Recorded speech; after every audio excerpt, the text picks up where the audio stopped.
Demikianlah jiwaku haus akan Engkau. Ku rindu selalu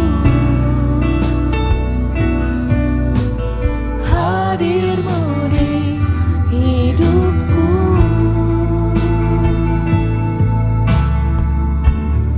Memulihkan jiwaku, hapuskan air mataku, mengalirlah kuasa Roh Kudus, mengalirlah di tempat ini, mengalirlah oh Roh Kudus, pulihkanku, mengalirlah kuasa Roh Kudus, mengalirlah di tempat ini, mengalirlah oh Roh Kudus, pulihkanku, mengalirlah kuasa Roh Kudus, mengalirlah di tempat ini, mengalirlah oh Roh Kudus, pulihkanku.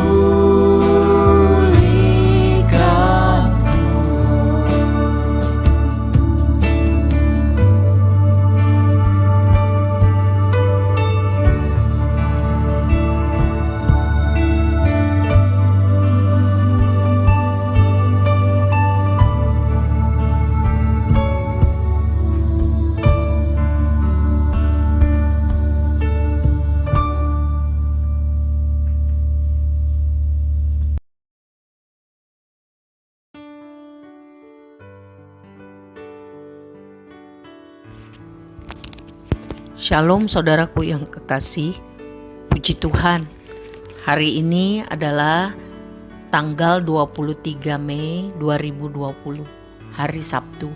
Puji Tuhan kalau kita masih sehat, masih hidup, dan bisa belajar firman Tuhan dan mencari Tuhan di dalam doa.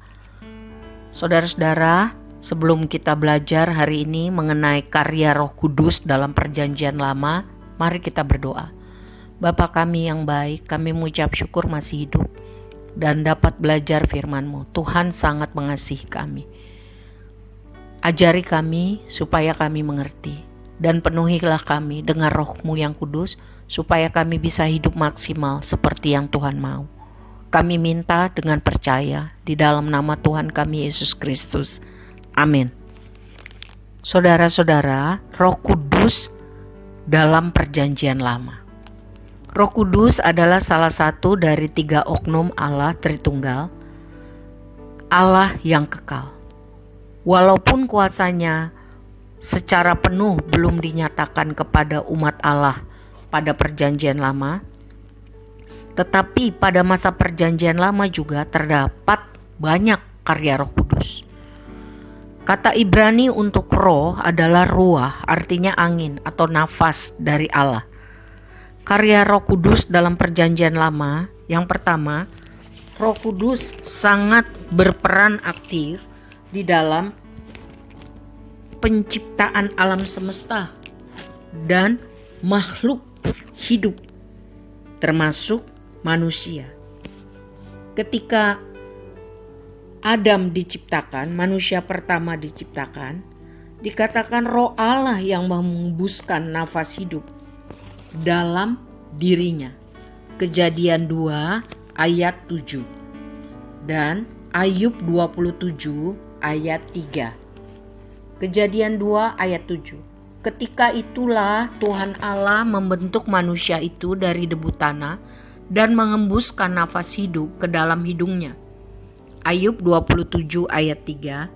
Selama nafasku masih ada padaku dan roh Allah masih dalam lubang hidungku.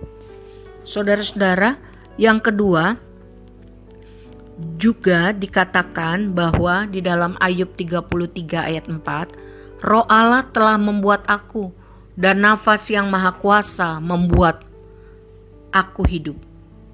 Jadi Roh Kudus memainkan peranan yang sangat aktif dalam penciptaan. Di dalam Mazmur 104 ayat 30 juga dicatat, apabila engkau mengirim rohmu, mereka tercipta dan engkau membaharui muka bumi. Luar biasa. Yang kedua, roh itu aktif dalam menyampaikan amanat Allah kepada umatnya. Misalnya, Roh Kuduslah yang mengajar orang Israel di padang gurun. Hal itu dicatat di dalam Nehemia 9 ayat 20 bagian A. Dan engkau memberikan kepada mereka rohmu yang baik untuk mengajar mereka. Ketika para pemazmur Israel, dalam hal ini Daud, memanjatkan puji-pujian mereka bagi Tuhan, dicatat bahwa hal itu dilakukan karena dorongan roh Tuhan. Dalam 2 Samuel 23 ayat 2, roh Tuhan berbicara dengan perantaranku, firman-Nya ada di dalam lidahku.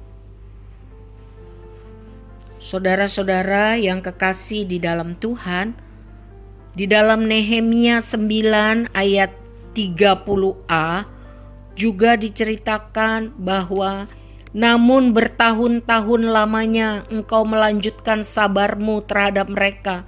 Dengan rohmu engkau memperingatkan mereka, yakni dengan perantaraan para nabimu. Jadi para nabi diilhami Roh Kudus untuk memberitakan firman kepada umatnya itu. Roh Kudus aktif menyampaikan amanat Allah kepada umatnya. Saudara-saudara, bahkan menurut Nabi Yeskiel, salah satu kunci untuk menemukan nabi palsu ialah apabila mereka bernubuat sesuka hatinya, bukan dari roh Allah. Yeskiel 13 ayat 2 sampai 3. Yang ketiga, saudara, kepemimpinan umat Allah pada zaman perjanjian lama sungguh-sungguh dikuasai oleh roh Tuhan. Misalnya Nabi Musa adalah seorang yang dipenuhi roh Allah sedemikian rupa sehingga ia ikut merasakan perasaan Allah, menderita bersama Allah dan menjadi marah terhadap dosa-dosa bersama-sama dengan Allah.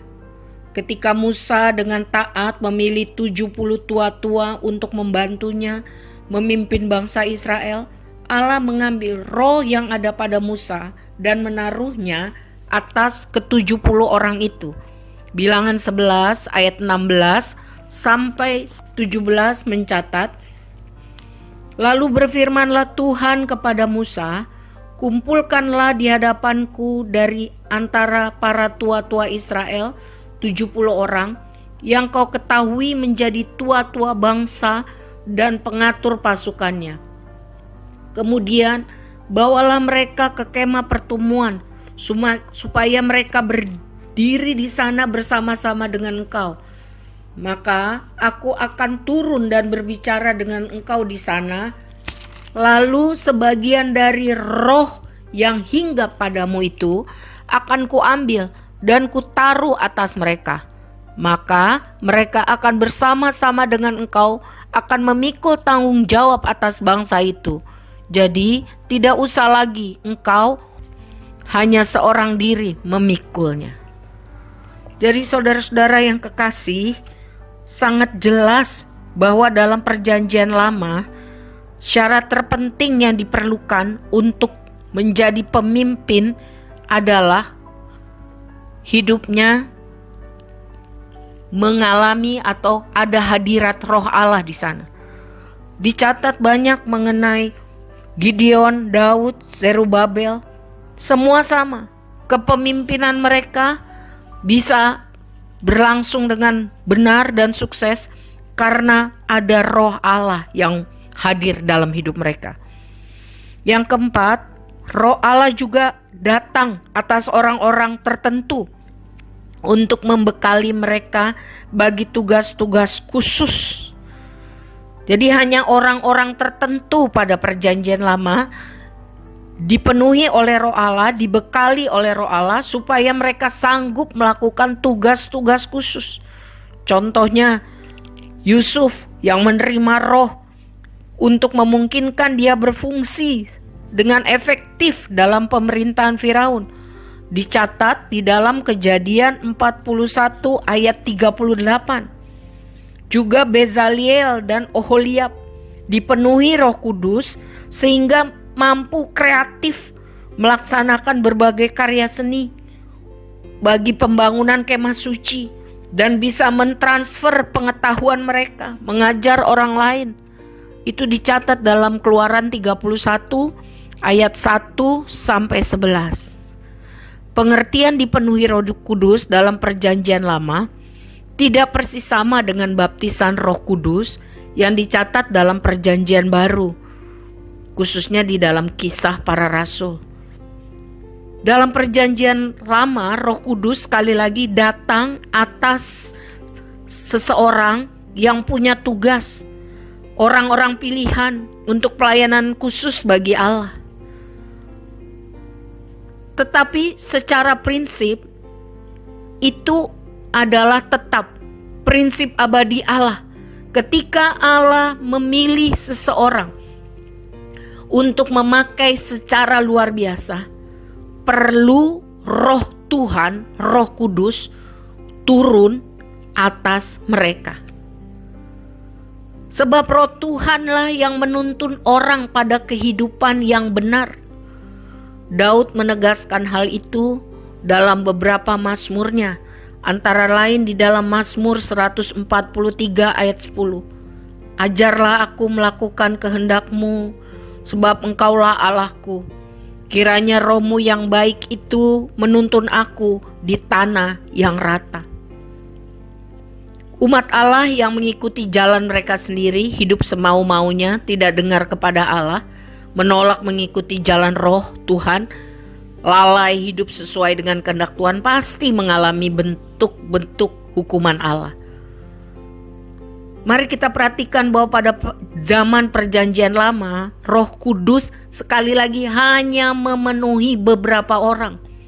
Untuk mereka sanggup melayani, untuk mereka sanggup berkreativitas, untuk mereka sanggup menjalankan tugas yang Tuhan tetapkan. Tidak ada pencurahan Roh Kudus secara umum atas semua orang. Tetapi sudah ada nubuat di dalam Yoel 2 ayat 28 sampai 29. Ada rencana Allah yang akan dinikmati pada masa perjanjian baru. Yoel 2 ayat 28 sampai 29. Pada waktunya Tuhan. Kemudian daripada itu akan terjadi bahwa aku akan mencurahkan Rohku ke atas semua manusia. Jadi bukan hanya orang tertentu, maka anak-anakmu laki-laki dan perempuan akan bernubuat. Orang-orangmu yang tua akan mendapat mimpi, teruna-terunamu akan mendapat penglihatan-penglihatan. Juga ke atas hamba-hambamu laki-laki dan perempuan akan kucurahkan Rohku pada hari-hari itu. Luar biasa, dan ini sudah digenapi pada hari raya Pentakosta yang tercatat pada Kisah Para Rasul 2. Saudara-saudaraku yang kekasih di dalam Tuhan, perjanjian lama memandang ke depan pada zaman Roh Kudus yang akan datang, yaitu zaman perjanjian baru. Pada beberapa peristiwa, para nabi bernubuat tentang peran yang akan dimainkan Roh Kudus dalam kehidupan Yesus Kristus Sang Mesias. Yesaya secara khusus melukiskan bahwa Raja dan hamba Tuhan yang akan datang sebagai Dia yang atasnya Roh Allah akan tinggal secara khusus. Yesaya 11 ayat 1 dan 2. Raja damai akan datang. Suatu tunas akan keluar dari tunggul Isai, ini nama ayahnya Daud, dan taruk yang akan tumbuh dari pangkalnya akan berbuah. Roh Tuhan akan ada padanya, roh hikmat dan pengertian, roh nasihat dan keperkasaan, roh pengenalan dan takut akan Tuhan, yang kesenangannya ialah takut akan Tuhan. Ini dituliskan, dinubuatkan ribuan tahun sebelum hari kelahiran Yesus di dunia, tentang betapa peran Roh Kudus dalam kehidupan Yesus Kristus sebagai juru selamat yang akan datang. Saudara-saudaraku yang kekasih di dalam Tuhan, ketika Yesus membaca nats Yesaya 61 di sinagog atau gereja di Nazaret, Yesus mengakhirinya dengan mengatakan, ditulis di dalam Lukas 4 ayat 21, pada hari ini genaplah nats ini sewaktu kamu mendengarnya. Nubuat perjanjian lama lainnya memandang ke depan ketika akan terjadi pencurahan Roh Kudus secara umum atas semua umat Allah, orang yang percaya kepada Yesus Kristus sebagai Tuhan dan Juru Selamat. Bagian yang paling terkenal ialah yang ada di dalam Yoel 2 ayat 28-29, dan dikutip juga oleh Petrus pada hari Pentakosta, ditulis dalam Kisah Rasul 2 ayat 17-18. Saudara, Allah berjanji bahwa ketika hidup dan kuasa Roh Tuhan turun atas umatnya, mereka akan diberi kesanggupan bernubuat, diberi kesanggupan untuk melihat penglihatan, mendapat mimpi, bernubuat, hidup dengan taat, kudus dan benar, bisa bersaksi dengan kuasa besar. Jadi nabi-nabi dalam perjanjian lama melihat ke depan dan bernubuat bahwa pada zaman Mesias, ketika pencurahan dan pemenuhan Roh Kudus atas seluruh umat manusia akan terjadi, akhirnya hal itu terjadi benar pada hari Pentakosta atau 10 hari setelah Yesus naik ke surga. Dan hasilnya adalah penuaian keselamatan yang besar. Sekali lagi hari ini kita belajar betapa peran Roh Kudus di dalam kehidupan orang percaya. Mari kita merindukan saudara-saudara untuk dipenuhi, dipimpin oleh Roh Kudus. Sesudah kita menerima Yesus sebagai Tuhan dan Juru Selamat, Roh Tuhan ada di dalam kita. Tetapi dipimpin dan dipenuhi, itu beda. Betapa hasilnya beda. Dari manusia yang penakut seperti Petrus, ngomong besar, menjadi seorang yang berani. Tuhan bisa pakai hidup saya dan saudara. Mari kita penuh dengan kerinduan untuk minta kepada Tuhan, penuhi saya dengan Roh-Mu Tuhan, supaya saya bisa menjadi manusia-manusia baru yang seperti Tuhan mau. Mari kita berdoa. Terima kasih buat hari ini kami belajar Tuhan tentang peran Roh Kudus dalam perjanjian lama. Kami bersyukur kami hidup saat ini dan boleh mengerti maknanya. Kami perlu Engkau, kami perlu Roh-Mu yang kudus. Penuhi kami sekarang. Kami rindu Tuhan menghasilkan hal-hal baik, berkarakter yang baik, dipakai Tuhan seperti yang Tuhan mau. Penuhi kami dengan Roh-Mu yang kudus. Penuhi kami puji Engkau, kami permuliakan Tuhan. Kami bersyukur, beri kami kerinduan yang sungguh-sungguh dan iman waktu kami berdoa, supaya Tuhan boleh penuhi kami dengan Roh-Mu yang kudus dan memakai kami maksimal. Terima kasih Bapa. Terima kasih buat firman-Mu yang mengatakan bahwa pada waktu Tuhan akan mencurahkan Roh Tuhan ke atas semua manusia. Anak-anak, perempuan ataupun laki, orang tua maupun anak-anak muda akan bisa menerima pencurahan Roh-Mu.